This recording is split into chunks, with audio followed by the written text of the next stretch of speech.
간밤에 편히 쉬셨습니까? 10월 7일 수요일 새벽기도에 시작하겠습니다. 찬송 618장입니다. 나 주님을 사랑합니다. 나 주님을 사랑합니다. 참 사랑해 주를 경배해 한 마음으로 찬양하오니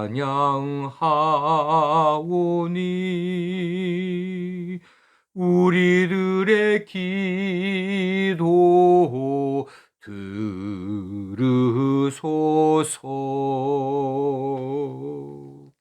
하나님 아버지, 우리를 사랑하셔서 이 새벽에 하나님 앞에 부르시니 감사합니다. 하나님께서 우리로 이 시간에 하나님 앞에 엎드리게 하여 주시었으니 하나님께서 은혜를 베풀어 주실 줄로 믿습니다. 오늘도 우리가 기도하는 것을 낱낱이 다 들으시고 응답하여 주실 줄로 믿습니다.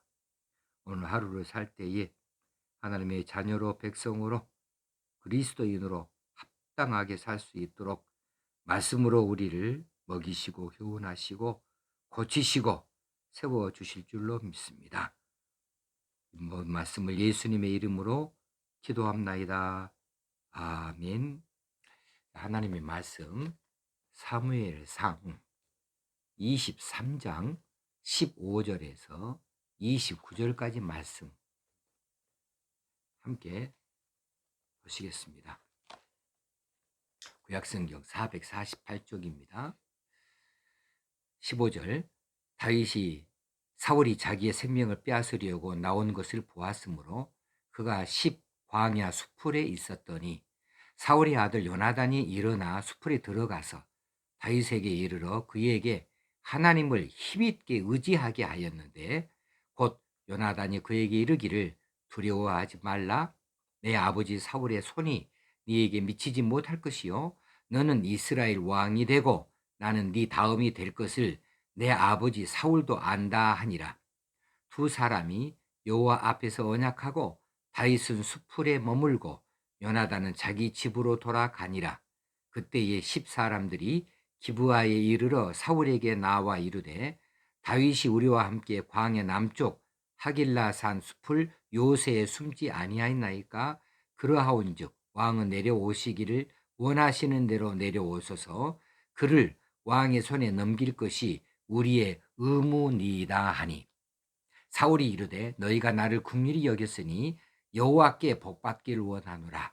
어떤 사람이 내게 말하기를 그는 심히 지혜롭게 행동한다 하나니 너희는 가서 더 자세히 살펴서 그가 어디에 숨었으며 누가 거기서 그를 보았는지 알아보고 그가 숨어 있는 모든 것을 정탐하고 실상을 내게 보고하라. 내가 너희와 함께 가리니 그가 이 땅에 있으면 유다 몇천 명 중에서라도 그를 찾아내리라 하더라. 그들이 일어나 사울보다 먼저 십으로 가니라. 다윗과 그의 사람들이 광야 남쪽 마온 광야 아라바에 있더니 사울과 그의 사람들이 찾으러 온 것을 어떤 사람이 다윗에게 아뢰매 이에 다윗이 바위로 내려가 마온 황무지에 있더니 사울이 듣고 마온 황무지로 다윗을 따라가서는 사울이 산 이쪽으로 가매 다윗과 그의 사람들은 산 저쪽으로 가며 다윗이 사울을 두려워하여 급히 피하려 하였으니 이는 사울과 그의 사람들이 다윗과 그의 사람들을 애워싸고 잡으려 함이었더라. 전령이 사울에게 와서 이르되 급히 오소서 블레셋 사람들이 땅을 침노하나이다. 이에 사울이 다윗 뒤쪽 길을 그치고 돌아와 블레셋 사람들을 치러 갔으므로 그곳을 셀라 하마 느곳이라 칭하니라. 다윗이 거기서 올라가서 엔게디 요새에 머무니라. 아멘. 다윗은 계속해서 도망 다니고 있고 사울은 여전히 이 다윗을 추격하고 있습니다. 여기서 일어나는 이야기, 두 가지로만 오늘 나누어서 말씀을 드리고자 합니다. 첫째는 다윗이 이제 십 광야 숲 사운드에 숨어 있을 때에 거기 요나단이 찾아와서 위로 격려하고 갔다는 사실입니다. 그게 16절에 있는 말씀이죠. 사울의 아들 요나단이 일어나 숲에 들어가서 다윗에게 이르러 그에게 하나님을 힘있게 의지하게 하였는데, 요나단이 찾아오는 것은 하나님을 힘있게 의지하게 하는 효과를 나타냈어요. 그래서 요나단이 다윗에게 하는 말은 두려워 말라. 내 아버지 사울의 손이 너에게 미치지 못할 것이다. 너는 이스라엘 왕이 될 것이고 나는 네 다음이 될 것을 내 아버지 사울도 안다. 그러니 두려워할 것이 없다. 그렇게 다윗을 위로하고 격려하고, 그리고 다윗과 함께 여호와 앞에서 언약하고 돌아갔습니다. 이 요나단의 방문이 다윗을 참 힘있게 했어요. 딱 적절한 시기에 지금 요나단을 하나님께서 보내신 것 같습니다. 고난당한 사람, 정말 어찌할 바를 모르는 이런 지경에 빠져 있는 성도를 향하여서 위로하고 격려하는 일은 작은 일이 아닙니다. 요나단이 지금 다윗에게 먹을 것을 갖다 주는 거나 무기를 갖다 주는 것이나 돈을 갖다 준 것이 없어요. 그런데 요나단이 다윗에게 해주고 한 이 말로 인하여서 다윗이 새로운 힘을 얻을 수가 있었습니다. 지금 다윗이 가장 힘들고 어렵고 외로운 지경에 빠져 있는 때였어요. 왜냐하면 이전에 도망 다니더라도 성에 있었습니다. 거처가 있었습니다. 근데 지금은 거처도 없어요. 그냥 광야 가운데, 숲풀 가운데 숨어 있다 그 말이에요. 이렇게 오랜 세월 동안 계속 쫓겨다니는 이 사이에 다윗이 심신이 많이 지쳐 있는데 거처조차 없는 곳에 있으니 얼마나 힘들었겠어요. 옛말에 매에는 장사가 없다 그랬어요. 아무리 건장한 사람이라도 매를 계속 맞게 되면 어떻게 견디는 방법이 없는 거죠. 또 오랜 병에 효자가 없다 그랬습니다. 그렇듯이 오랜 시련과 고난, 이것은 사람을 심신을 지치게 합니다. 정신적으로, 육체적으로, 신앙적으로 아주 바닥에 빠지게 해요. 자신감도 다 잃어버려요. 그리고 우울증에 빠져들게도 해요. 그런데 이처럼 사람이 연약해질 때 마귀가 틈타기 쉬운 때입니다. 다윗이 이런 힘들고 어려운 상태에 빠져 있을 때 하나님께서 요나단을 보내셨습니다. 요나단이 통하여서 위로하고 격려하고 하나님을 힘있게 의지하게 만들어 놓았습니다. 이 일이 우리에게도 주어지는 일이 아닌가 싶습니다. 내 주변에 계속적인 여러 가지 시련과 고난으로 인해서 지쳐있는 사람이 있는가 돌아볼 일이에요. 어떤 사람은 계속 하는 것마다 실패해요. 모든 것이 막혀버렸어요. 그래서 너무 지쳐 있습니다. 그래서 소망까지 끊어져 버린 이런 사람들도 더러 있어요. 여차하면 이제 자살할 지경에 빠져버린 이런 사람들도 겉으로는 멀쩡한 것처럼 보이거든요. 양복 입고 다니면은 아무렇지도 않은 사람처럼 보여지기도 해요. 그런데 속은 다 썩어버렸어요. 붙들고 있는 건 아무것도 없어요. 이런 사람에게 돈이 필요하기도 하고, 어떤 사람은 또 약이 필요하기도 하겠고, 어떤 사람에게는 이것을 헤쳐나갈 지혜가 필요할 수도 있겠습니다. 그러나 이 모든 것 중에서 가장 우선적으로 필요한 것은 뭐냐 하면 용기예요. 용기. 희망이에요. 희망을 가져야죠. 그래야 뭘 해보든지 하고 용기를 가져야지 없는 힘을 짜내서 한번 도전해 볼 수 있지 않겠습니까? 근데 이 용기나 희망은 어디서 나오는가? 위로하고 격려하고 관심을 가해 주고 사랑을 먹여 줄 때에 그 사람이 얻을 수 있는 거예요.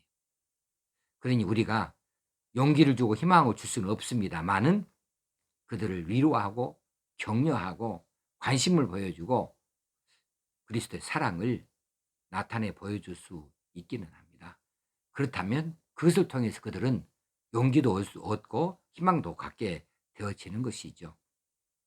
그래 어떤 힘들고 어려운 지경에 빠져 있는 사람, 하는 것마다 실패하는 사람, 정말 내일 일을 기약하지 못할 사람, 아무것도 다 줄 것이 없이 다 막혀 버리고 놓아 버린 사람, 이런 사람 만났을 때 혹시는 큰 병으로 인해서 완전히 자신을 상실하고 이제는 다 포기해 버리는 이런 병자 만났을 때에 우리가 무엇으로 그들을 일으켜 세우겠습니까?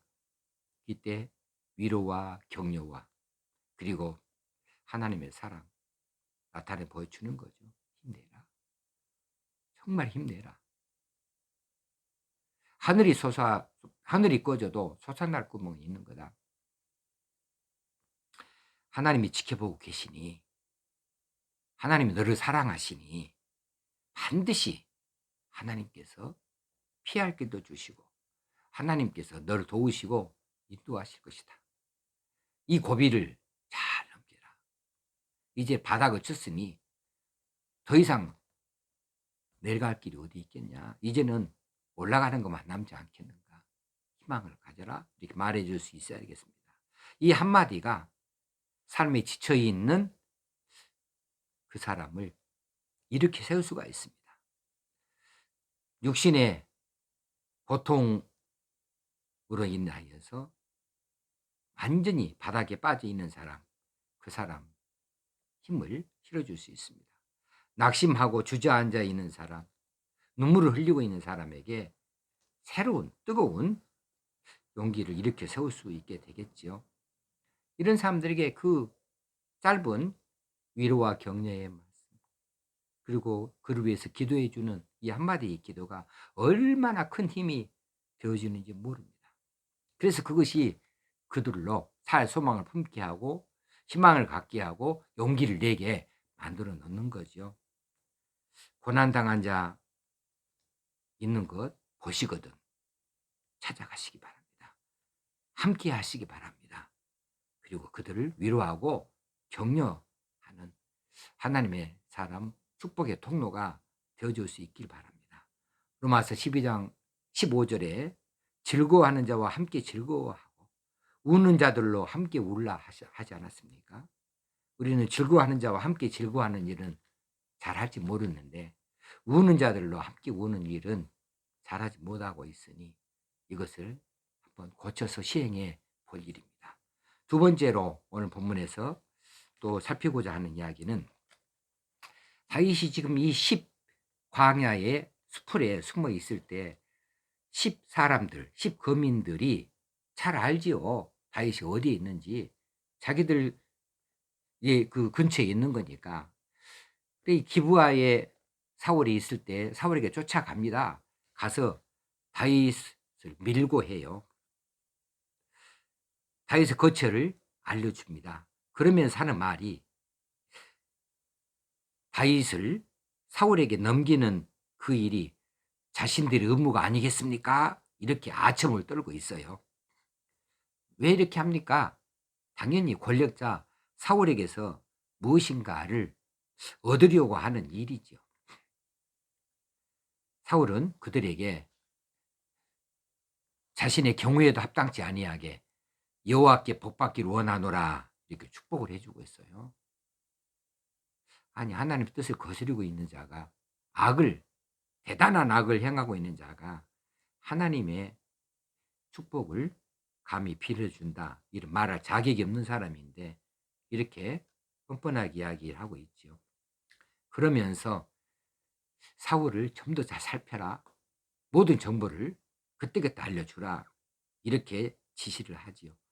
10 거민들은 다윗이 거처를 옮겨 다니는 것을 정확히 알 수 있었고 그것을 사울에게 신속하게 알려주었습니다. 다윗은 이제 숨을 자리가 없어요. 이제 안전하다고 할 자리가 전혀 없습니다. 이제는 어디 빠져나갈 구멍도 없습니다. 그래 이제 다윗이 마온 광야, 숲도 아니에요. 이제 광야에 노출되어져 있습니다. 갔을 때 이제 사울 이 군대를 일으켜서 다윗을 쫓아다닙니다. 다윗이 이곳으로 가면 사울이 쫓아오고 그러면 다윗은 또 저쪽으로 가고 사울이 쫓아가고 이제는 아주 절체절명이에요. 자, 이렇게 긴박한 형편 가운데 들어갔습니다. 무엇 때문에 이렇게 됐습니까? 10거민들이죠. 10거민들 그들과 사울이 야합을 한 겁니다. 이것을 보니까 예수님을 죽이기 위해서 혈안이 되어진 사람들 그들의 야합을 생각나게 됩니다. 헤롯과 빌라도가 야합했습니다. 사두개인과 바리새인들이 야합했습니다. 이들은 평소에는 견원지간이에요. 원수지간이에요. 헤롯과 빌라도가 어떻게 함께 한답니까? 사두개인과 바리새인들이 어떻게 함께 한답니까? 그런데 예수를 죽이는 이 일에 있어서는 이들이 뜻을 함께 했습니다. 야합했습니다. 그리고 그 야합은 성공한 것처럼 보여졌습니다. 그래서 십자가에 예수를 몰아세웠지요.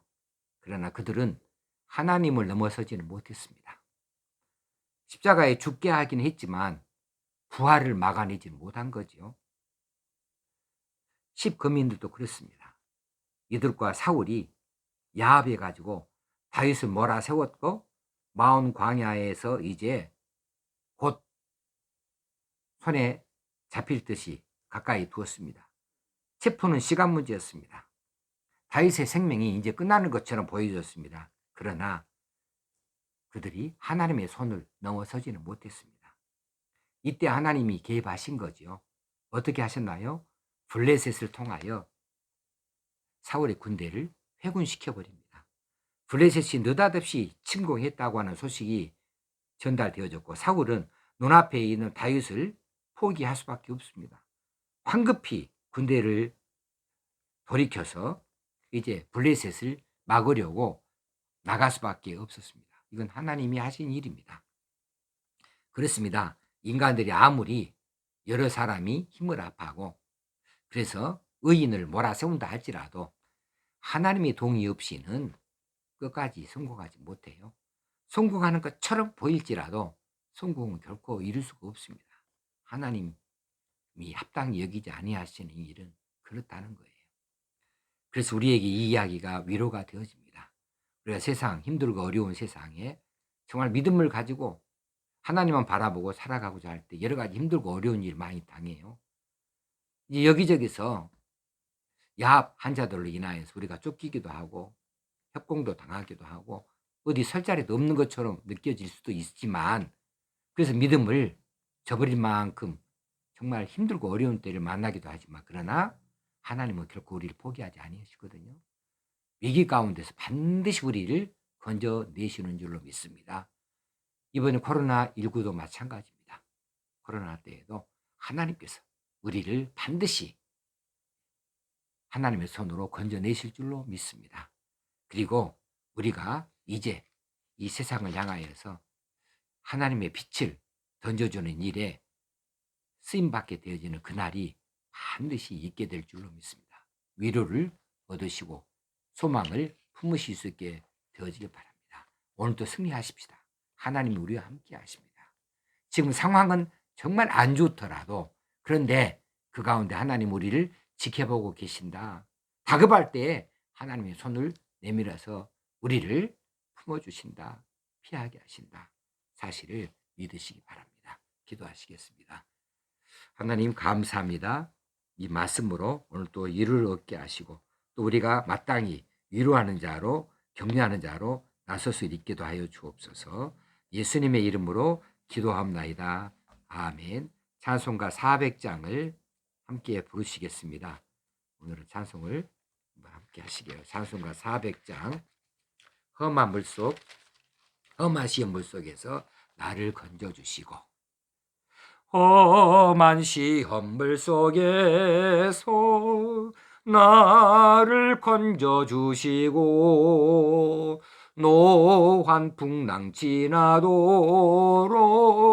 나를 숨겨주소서. 주여 나를 돌보시사 고이 품어주시고, 험한 풍파 지나도록 나를 숨겨주소서. 아멘. 하늘에 계신 우리 아버지여, 이름이 거룩히 여김을 받으시오며 나라의 임하옵시며 뜻이 하늘에서 이룬 것 같이 땅에서도 이루어지이다. 오늘날 우리에게 일용할 양식을 주옵시고 우리가 우리에게 죄 지은 자를 사하여 준 것 같이 우리의 죄를 사하여 주옵시고 우리를 시험에 들게 하지 마옵시고 다만 악에서 구하옵소서. 대개 나라와 권세와 영광이 아버지께 영원히 있사옵나이다. 아멘. 오늘도 승리하십시다. 오늘도 성령의 충만함으로 사십시다.